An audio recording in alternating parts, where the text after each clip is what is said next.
Il y a 2000 ans, au cœur de l'Amazonie, une civilisation entière a réussi à nourrir des millions de personnes grâce à un sol qui, de l'avis général, aurait dû être totalement inutile. Ils ont accompli cet exploit en utilisant une seule substance, une poudre noire qui coûte actuellement moins de 2 dollars la livre. Avec une seule application et sans besoin de renouvellement, ce sol reste fertile aujourd'hui. 20 siècles plus tard, ce n'est ni un mythe ni une légende. C'est un fait documenté et vérifié en laboratoire. Et cela soulève une question importante qui mérite réflexion. Si quelque chose d'aussi incroyablement puissant existe déjà, pourquoi presque personne dans les jardineries locales n'en a jamais parlé? L'industrie mondiale des engrais génère plus de 230 milliards de dollars chaque année. Si l'on ajoute les pesticides, les équilibreurs de pH, les suppléments d'azote et les boosters microbiens, ce chiffre grimpe beaucoup plus haut. Chaque sac aux couleurs vives posé sur l'étagère repose sur la même hypothèse sous-jacente, que le sol est fondamentalement et définitivement dégradé, et que la seule solution possible est de continuer à acheter plus de produits, saison après saison, année après année. Mais il existe une autre voie, beaucoup plus discrète. C'est une voie où un seul amendement peu coûteux construit un écosystème auto-entretenu si parfaitement équilibré qu'il n'a tout simplement pas besoin d'être reconstruit. Des tomates anciennes, des roses épanouies et des verdures si vibrantes que les voisins commencent à poser des questions ne proviennent pas de produits chimiques, mais de la biologie. Mise en mouvement une fois et laissée libre de fonctionner, c'est l'histoire du biochar. L'ancien secret du sol que les tribus amazoniennes ont perfectionné il y a des milliers d'années et dont l'industrie moderne a eu très peu d'incitation financière à parler, la science est réelle, les résultats sont mesurables. Et à la fin de ce récit, votre jardin ne sera plus jamais tout à fait le même. Il y a quelque chose que la plupart des livres de jardinage ne mentionnent jamais. La forêt amazonienne, malgré toute sa beauté luxuriante et verdoyante, repose en fait sur certains des pires sols agricoles de toute la planète. Cela semble faux, mais il vaut la peine d'expliquer pourquoi ce n'est pas le cas. Dans une forêt tropicale, le cycle des nutriments se déroule presque entièrement au-dessus du sol. Les arbres détiennent toute la richesse. Lorsqu'une feuille tombe, les racines de surface la dévorent immédiatement. La terre réelle en dessous est mince, acide et presque complètement dépourvue de la matière organique dont les légumes ont besoin pour pousser. Si vous abattez les arbres, ce qui reste est de l'argile rouge, un sol qui durcit sous le soleil et qui est emporté par la toute première pluie abondante. L'agriculture traditionnelle sur brûlis en Amazonie épuise une parcelle en seulement 2 ou 3 ans. Ensuite, l'agriculteur doit se déplacer, brûler une autre parcelle, et le cycle recommence. Ainsi, lorsque le conquistador espagnol Francisco de Orellana a poussé son expédition dans le bassin amazonien en 1542, il s'attendait à trouver une nature sauvage, impénétrable avec, au mieux, des tribus dispersées. Au lieu de cela, il a trouvé quelque chose qui l'a arrêté net. Des colonies massives s'étendaient le long des berges des rivières sur des kilomètres. Ces chroniqueurs ont estimé les populations à des millions de personnes. Et entourant ces villes se trouvaient des terres agricoles cultivées, produisant une nourriture abondante à partir du même sol, apparemment depuis des siècles. Comment était-ce possible? La réponse était littéralement sous leurs pieds. S'étendant sur plusieurs pieds de profondeur sous ces colonies, se trouvait une terre sombre, presque noire, frappante par sa différence avec l'argile rouge pâle que l'on trouve partout ailleurs. Les habitants locaux lui donnaient un nom, Terra Preta de Indio, la terre noire des Indiens. Si vous creusez un trou dans le sol de la jungle vierge à proximité, le contraste est saisissant, pâle, mince et sans vie d'un côté, profond, sombre et grouillant de vie de l'autre. Même pluviométrie, même climat, même latitude, mais un sol complètement différent. Pendant des siècles, la science occidentale l'a ignoré. La véritable enquête n'a commencé qu'en 1966, lorsqu'un pédologue néerlandais nommé Wim Sombroek a publié un livre de référence intitulé Amazon Soils. Lorsque les chercheurs modernes ont enfin analysé des échantillons de Terra Preta, les relevés d'activité microbienne ont dépassé leurs échelles standards. Mais voici le détail qui a provoqué une onde de choc dans la communauté scientifique. Laissée complètement seule, la Terra prête se propage. Elle convertit le sol appauvri qui l'entoure en sa propre ressemblance riche et sombre, lentement et régulièrement, sans aucune intervention humaine. Les chercheurs ont d'abord supposé que la fertilité provenait de matière organique standard, de déchets compostés, d'arêtes de poissons ou de fumier. C'était assez logique, mais la datation au carbone a raconté une autre histoire. Le carbone de la Terra Preta datait de milliers d'années et ne se décomposait pas. Le carbone organique normal se décompose. Mais celui-ci n'était pas du carbone organique normal. C'était du charbon, ce que le monde scientifique appelle aujourd'hui le biochar. Ces anciennes civilisations amazoniennes n'avaient pas simplement composté leurs déchets.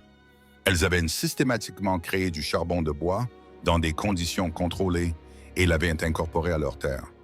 Elles ont construit une architecture de sol si permanente que plus de 2000 ans après l'effondrement de leur civilisation, la Terre noire est restée aussi fertile qu'au jour de sa création. Et cela soulève une question beaucoup plus vaste.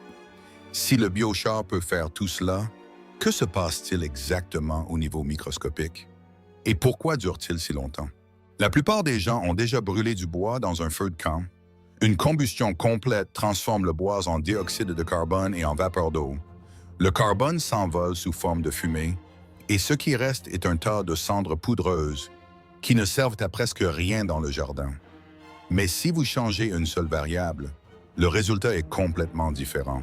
Si vous chauffez des matières organiques, bois, tiges de plantes ou même coquilles de noix, à des températures comprises entre 300 et 700 degrés Celsius, mais que vous limitez l'apport d'oxygène pour qu'elles ne puissent pas brûler complètement, vous déclenchez un processus appelé pyrolyse. Les gaz volatiles s'échappent et la structure cellulaire se décompose. Mais le squelette de carbone, la structure microscopique et rigide du matériau d'origine, reste intact. Ce qui reste n'est pas de la cendre.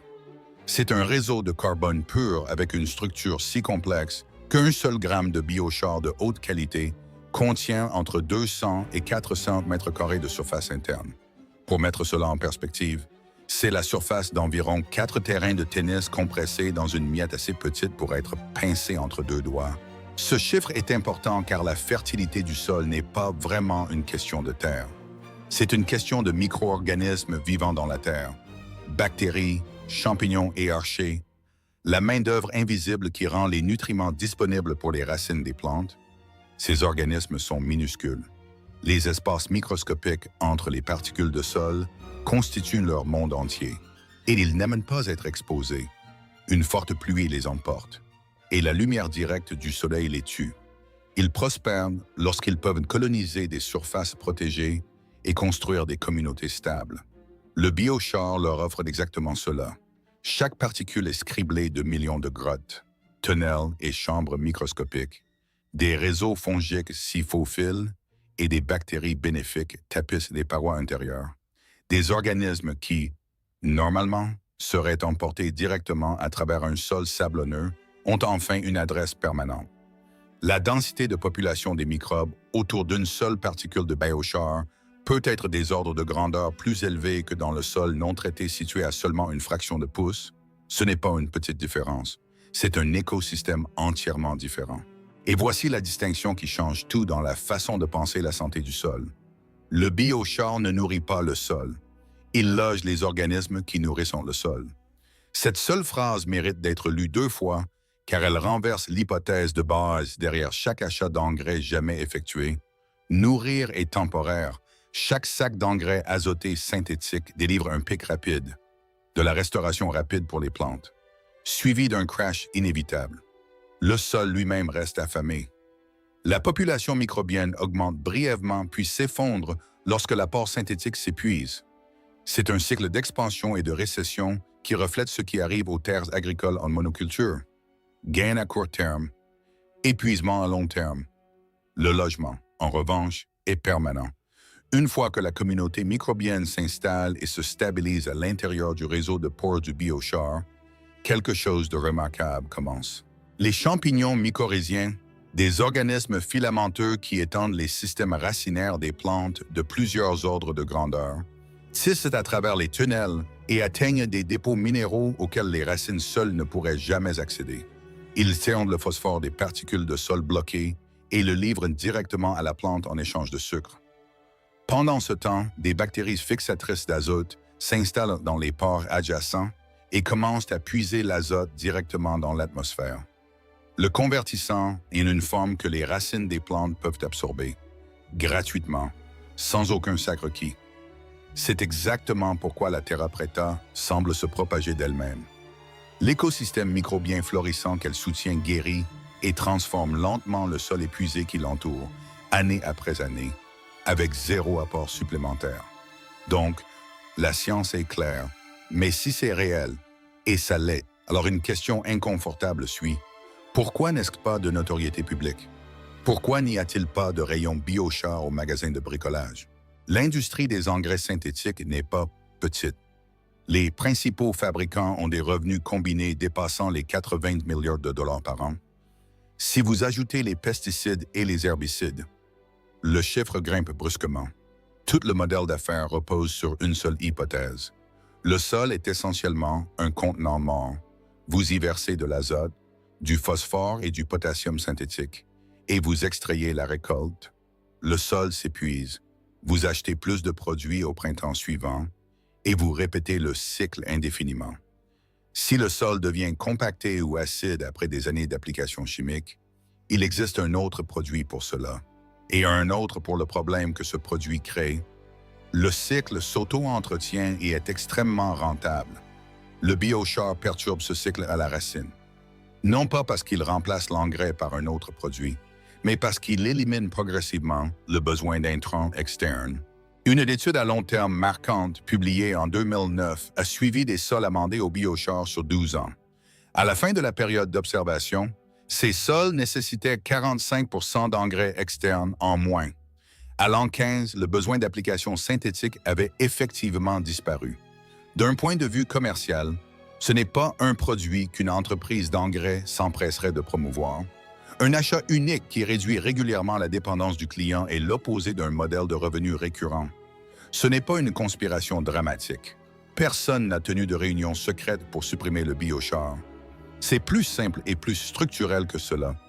Le financement de la recherche va vers les technologies qui génèrent des ventes continues, pas vers les technologies qui rendent les clients autosuffisants. Les médias de jardinage fonctionnent grâce à la publicité des entreprises chimiques. L'architecture financière de l'industrie ne récompense tout simplement pas le fait de parler du biochar. Mais la recherche existe malgré tout, et les chiffres sont frappants. Une méta-analyse récente de 438 études mondiales, incluant des expériences de terrain à long terme sur plusieurs continents, a révélé que l'application durable de biochar augmente les rendements agricoles mondiaux de 10,8% en moyenne. Elle augmente la teneur en carbone organique du sol de 52,5%, et lorsqu'il est combiné avec des engrais standards, le biochar booste le rendement des cultures jusqu'à 48% par rapport aux terres non fertilisées. Vous obtenez des tomates plus grosses, des fleurs plus éclatantes et des systèmes racinaires plus sains. Le tout avec moins d'argent dépensé et moins de travail physique pour transporter des sacs du magasin chaque printemps. Mais le rendement et les économies ne sont qu'une partie du tableau. Il y a quelque chose que le biochar fait pour la santé et pour l'environnement qui rend l'histoire encore plus convaincante. Chaque année, l'agriculture génère d'énormes volumes de déchets de culture. Lorsque ces déchets sont brûlés à l'air libre ou laissés à se décomposer, ils libèrent du méthane et de l'oxyde nitreux, deux gaz à effet de serre bien plus puissants que le dioxyde de carbone. L'oxyde nitreux, en particulier, piège environ 300 fois plus de chaleur par molécule. Convertir ces mêmes déchets en biochar par pyrolyse inverse l'équation. Des études montrent que le biochar réduit les émissions de méthane du sol de 13,5% et réduit les émissions d'oxyde nitreux de 21,4%. Au lieu que le carbone retourne dans l'atmosphère, le biochar le verrouille de sous terre, stable, inerte et séquestré pour des siècles. C'est un puits de carbone permanent construit un lit de jardin à la fois. Mais voici l'avantage qui compte le plus pour quiconque cultive de la nourriture pour sa famille. Des décennies d'activité industrielle ont laissé des métaux lourds comme le plomb, le cadmium et le zinc dispersés dans les sols à travers le pays. Ces contaminants peuvent migrer silencieusement dans les systèmes racinaires des légumes. Les produits ont l'air sains et ont bon goût, mais les métaux sont là. La vaste surface interne du biochar agit comme un filtre. Sa structure poreuse et sa chimie de surface unique lignent les métaux lourds et les immobilisent, verrouillant les contaminants pour qu'ils ne puissent pas atteindre les racines des plantes. Ajouter du biochar à un lit de jardin, c'est, dans un sens très réel, purifier le sol avant que la première graine n'y soit déposée. Pour quiconque a passé des années à cultiver un potager près d'une vieille maison, d'une route passante ou dans une banlieue construite sur d'anciens terrains industriels, ce n'est pas une petite chose. C'est la différence entre espérer que le sol est propre et le rendre réellement propre. Il tamponne également le pH du sol naturellement, le sol acide, celui qui rend les hortensias bleues et fait souffrir les tomates, est doucement neutralisé. Quiconque a répandu des sacs de chaux agricoles chaque printemps connaît la routine. Tester, appliquer, attendre, tester à nouveau et réappliquer. La correction ne tient jamais. Le biochar fait le même travail, mais durablement, les minéraux alcalins liés à sa structure de carbone se libèrent lentement. Maintenant, le pH dans une plage stable est favorable aux plantes pendant des années plutôt que des mois. Une seule application gère ce que la chaux doit être réappliquée pour gérer chaque saison. Donc, la question qui suit naturellement est d'ordre pratique. Si le biochar fait tout cela, comment passe-t-on concrètement du concept au lit de jardin? Et quelle est l'erreur unique qui fait trébucher presque tous les débutants? Si vous entrez dans une jardinerie typique et demandez du biochar, la réponse sera le plus souvent un regard vide. Les rares magasins qui en vendent ont tendance à stocker de petits sacs aux emballages brillants vendus entre 25 et 35 $. Cette marge est énorme, achetée en gros auprès de fournisseurs agricoles ou en ligne. Le même matériau coûte environ 2 $ la livre. L'emballage de détail est conçu pour donner l'impression qu'il est rare et haut de gamme, mais il n'est ni l'un ni l'autre. Mieux encore, le biochar peut être fabriqué à la maison à partir de déchets organiques qui traînent déjà dans le jardin. Aucun laboratoire n'est requis. L'approche la plus simple est la méthode de la fosse en cône. Creusez un trou peu profond en forme de cône. Allumez un feu vif à l'intérieur avec du bois sec et des brindilles. Et une fois qu'un bon lit de braise s'est formé, commencez à ajouter de la biomasse sèche comme des chutes de bois, des tiges de plantes ou des coquilles de noix. L'objectif est une carbonisation contrôlée, pas une combustion complète. Limitez l'oxygène juste assez pour que le matériau noircisse et fume sans s'enflammer. Lorsque les morceaux sont bien carbonisés, noirs, légers et ne produisent plus de fumée volatile, éteignez tout avec de l'eau pour figer la structure de carbone. Un seau en métal propre de 5 gallons avec un couvercle hermétique fonctionne aussi. Remplissez-le de biomasse sèche. Placez-le au centre d'un feu de camp ou d'un brasero et laissez la chaleur faire le travail. Le couvercle limite l'oxygène à l'intérieur du seau, tandis que le feu environnant fournit la température. Après refroidissement, le résultat est un biochar propre et utilisable. Maintenant, voici la chose la plus importante à savoir avant de mettre quoi que ce soit dans le jardin. C'est l'étape qui fait trébucher presque tout le monde la première fois. Le biochar brut ne doit jamais aller directement dans le sol. Vous vous souvenez de ces millions de pores microscopiques vides? Le biochar fraîchement fabriqué est sec comme un os et complètement vacant. Placé dans un lit de jardin dans cet état, il agit comme une éponge agressive, pompant l'azote et l'humidité loin des racines des plantes. Le jardin aura l'air pire, pas mieux. Pendant des semaines, beaucoup de gens essaient le biochar une fois, sautent cette étape, voient leurs plantes souffrir et concluent que tout cela ne fonctionne pas. Ça fonctionne. Ils ont juste sauté le chargement. Charger le biochar est simple et ancestral. Mélangez le charbon brut dans un tas de compost fini, de fumier vieilli, ou faites-le tremper dans un lot de thé de compost activement infusé. Laissez-le là pendant 2 à 4 semaines. Pendant ce temps, les micro-organismes et les nutriments dissous inondent les pores, colonisant chaque surface interne.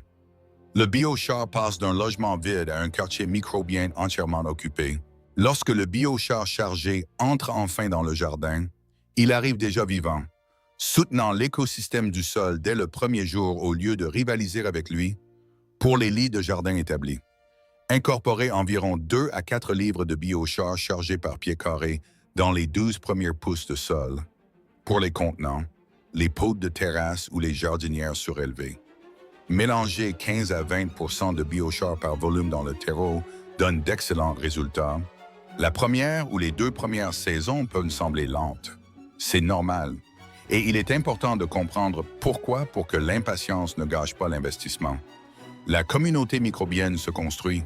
Les réseaux racinaires s'étendent dans les nouveaux espaces pour eux disponibles. Le cycle des nutriments s'accélère, mais n'a pas encore atteint sa pleine capacité. Certains jardiniers signalent des améliorations modestes la première année, puis des résultats considérablement meilleurs dès la 2e ou 3e année. Vous verrez un feuillage plus sain, des systèmes racinaires plus robustes, une meilleure rétention d'eau pendant des périodes sèches et une couleur de sol visiblement plus riche. La trajectoire est ascendante et elle ne s'inverse pas. Une fois établie, c'est une infrastructure permanente. Pas un traitement qui s'estompe ou un amendement qui s'en va au lavage. C'est une installation unique qui ne fait que s'améliorer avec l'âge. Car les saisons successives ajoutent plus de matière organique, plus de diversité microbienne et plus de capacité de cycle des nutriments au système déjà en place. Et cette permanence, cette idée de construire quelque chose une fois et de le voir durer plus longtemps que tout le reste, s'avère être la partie la plus remarquable de toute cette histoire. Les civilisations qui ont construit la Terra Preta ont disparu. Leurs villes se sont évanouies sous la canopée de la jungle. Leurs langues, leur art et leur vie quotidienne se sont dissous dans l'histoire. Mais le sol qu'ils ont préparé est toujours là, toujours sombre, toujours fertile et toujours en expansion.